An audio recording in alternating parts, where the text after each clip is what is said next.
आणि आमंत्रण देताना सुद्धा दिलंय. चूलबंद असं चूलबंदीचं आमंत्रण कुठं कधी द्यावं लागतं तुम्हाला माहितीये मला. त्या गोष्टीसाठी चूलबंद करायची गरज नसते. आमचा दोस्त आहे लटपटे,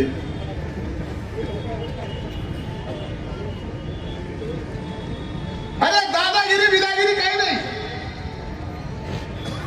पैसा गप्प बसू देत नाही. पैसा गप्प बसू देत नाही. हा पैसा कुणाचा? 28,000 शेतकऱ्यांच्या 7/12वर ज्यांनी कारखान्यात ऊस घातला त्या शेतकऱ्याला माहित नाही. त्याच्या 7/12वर कर्ज.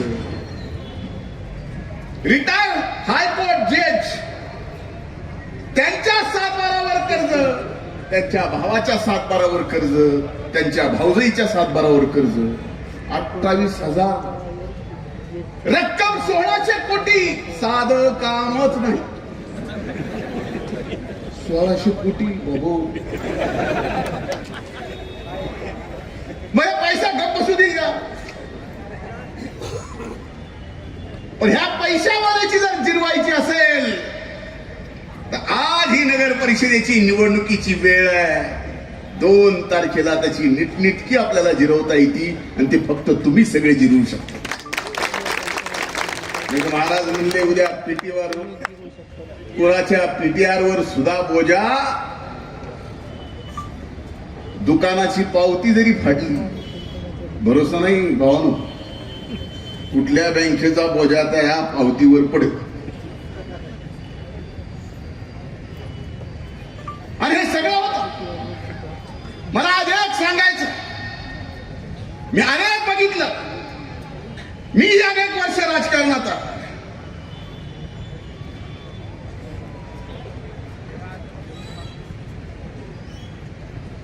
पण एका निवडणुकीत पडल्यानंतर उमेदीच्या दिवसात कॉलेज संपल्यानंतर राजकारणात येणं, राजकारणामध्ये वडिलांच्या आग्रहाखातीर. त्यावेळेस तू मामाचं ऐकलं असतंस तर बरं झालं. मी काय आपलं जे बोलतो ते खरं बोलतो. निवडणुकीला उभा राहिला, आपल्या सगळ्यांची सेवा करायचा संकल्प त्याने हाती घेतला. पराभव दिला तुम्ही त्याच्या नशिबी, पण तो हरला नाही. 4 वर्ष नाही पडला तसा गंगाखेडकरांच्या प्रत्येक सुखात आणि दुःखात मिथिलेश केंद्रे. गेल्या सलग 4 वर्ष कुठल्या ना कुठल्या माध्यमातून आहे. आता मायमाऊलींच्या माध्यमातून सुद्धा तुमच्यापर्यंत आला.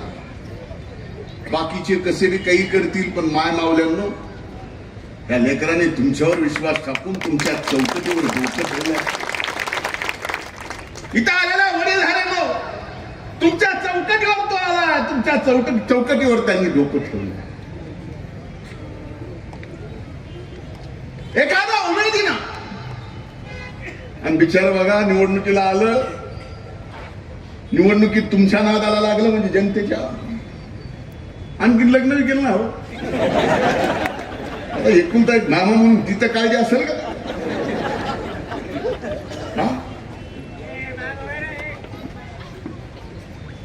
म्हणजे एवढा सेवेचा नाद आहे.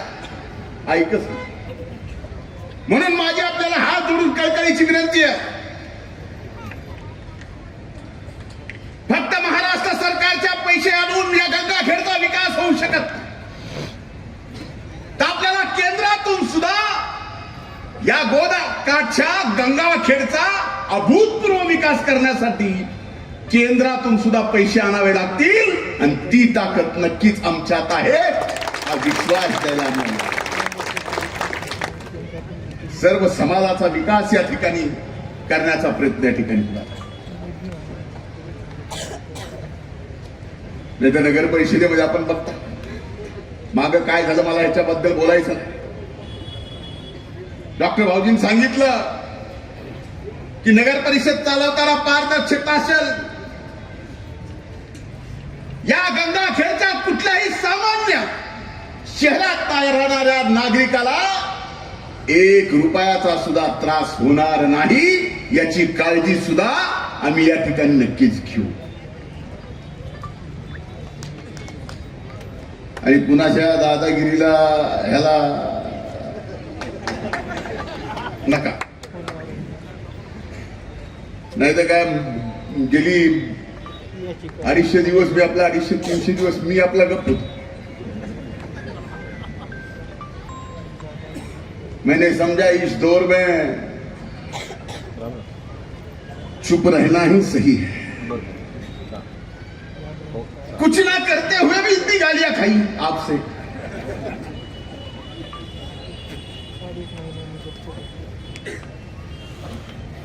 पण आता बोलतो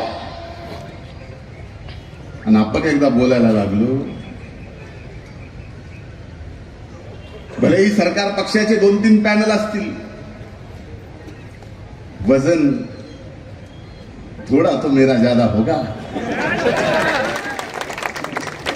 आज भले ही नवाब भाई मंत्री नहीं है, वजन थोड़ा तो सरकार में ज्यादा होगा, मुझसे भी ज्यादा है. माझं असेल ना थोडं. यावेळेस माझी बहीण उभी आहे. ही जबाबदारी भावाची आहे, कारण भाऊ विधिमंडळात ज्या पक्षात आहे ते पक्ष सरकारमध्ये, जे आमचे नेते त्या सरकारची तिजोरी दादांकडे.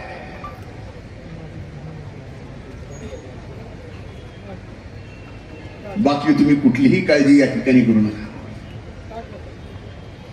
ते पुलाचं काहीतरी म्हटलं तुम्ही महाराज, पुल कशासाठी थांबला? आता परळी ते गंगाखेड लोहा हा रस्ता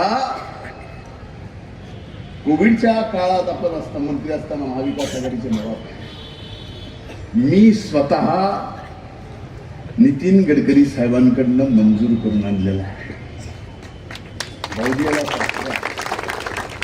आपल्याला काय आमच्या अण्णांनी सांगितलं आहे, जे चांगलं करशील बाबा या हाताचं या हाताला सोडून द्यायचं असतं.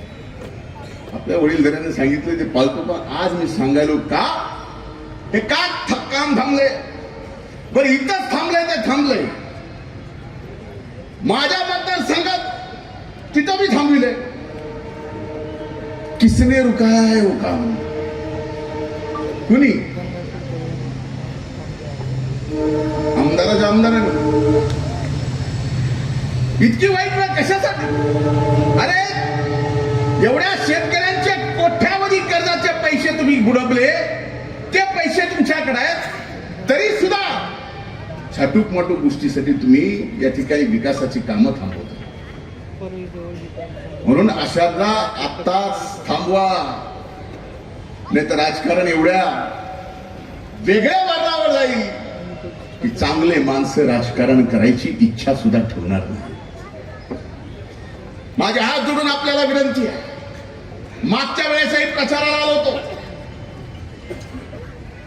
विधानसभेच्याही प्रचाराला आलो होतो, आणि आज तिसऱ्यांदा पुन्हा दोन्ही वेळेस प्रचाराला आलो. तुम्ही मला निराश केलं. त्यावेळेस ऐकलं ना. मात्र हात जोडून तुम्हाला